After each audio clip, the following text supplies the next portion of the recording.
اور کچھ شک نہیں کہ تم عورتوں کے فریب بڑے بھاری ہوتے ہیں۔ یہ سورہ یوسف کی آیت مبارکہ ہے۔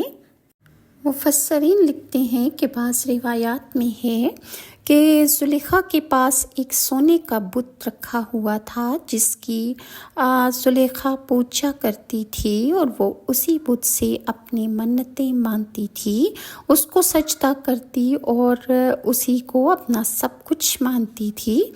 لہٰذا جب اس نے حضرت یوسف علیہ السلام کو مباشرت کے لیے اپنی طرف ان کو بلایا تو اس وقت اس کو اس بت سے شرم آ گئی، لہٰذا زلیخا نے فوراً اس بت پر ایک زری کپڑا ڈال دیا اور اپنے اس بت کو اس نے ڈھانک دیا۔ اتنے میں حضرت یوسف علیہ السلام یہ سارا منظر دیکھ رہے تھے۔ آپ نے زلیخا سے پوچھا کہ یہ کیا چیز ہے جو تو نے پردے کے اندر رکھی ہے؟ وہ کہنے لگی، یہ میرا خدا ہے کہ جسے میں سجدہ کرتی ہوں، اور اسی واسطے میں نے اس کو پردے کے اندر رکھا ہے کہ وہ مجھ کو دیکھ نہ پائے، یعنی میں جو بھی کبھی عمل کرنے جا رہی ہوں اس بت کی نظر مجھ پر نہ پڑے، اور میں اس بت کے سامنے شرمندہ اور گنہگار نہیں بننا چاہتی۔ یہ سن کر حضرت یوسف نے کہا کہ اے زلیخا، تو شرم کرتی ہے اپنے اس بت سے کہ جس میں کوئی حس و حرکت نہیں، جو نہ تیری دعائیں سنتا ہے، نہ بولتا ہے، نہ حرکت کر سکتا ہے، نہ تجھے کچھ عطا کر سکتا ہے، اور تو اس بے جان مٹی کے پتلے سے شرم کر رہی ہے۔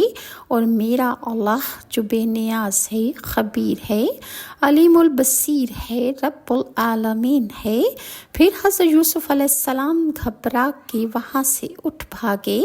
آپ نے فرمایا کہ اس خدا سے میں حیا کیسے نہ کروں جو کہ سب کچھ دیکھتا جانتا ہے اور نوازتا ہے، اور اس کی پکڑ بڑی مضبوط ہے۔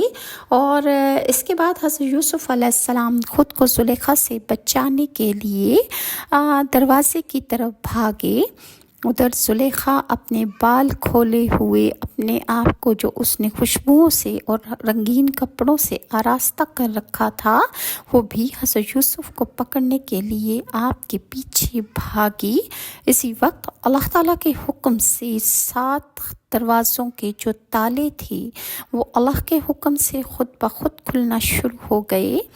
حضرت یوسف علیہ السلام یہ بات جانتے تھے کہ تمام دروازوں پر تالے لگے ہوئے ہیں، لیکن آپ پھر بھی اللہ پہ یقین کر کے ہر دروازے کی طرف بھاگ رہے تھے کہ آپ کے دل کو یقین تھا کہ اللہ تعالیٰ کے لیے کچھ بھی بعید نہیں، اللہ سب کچھ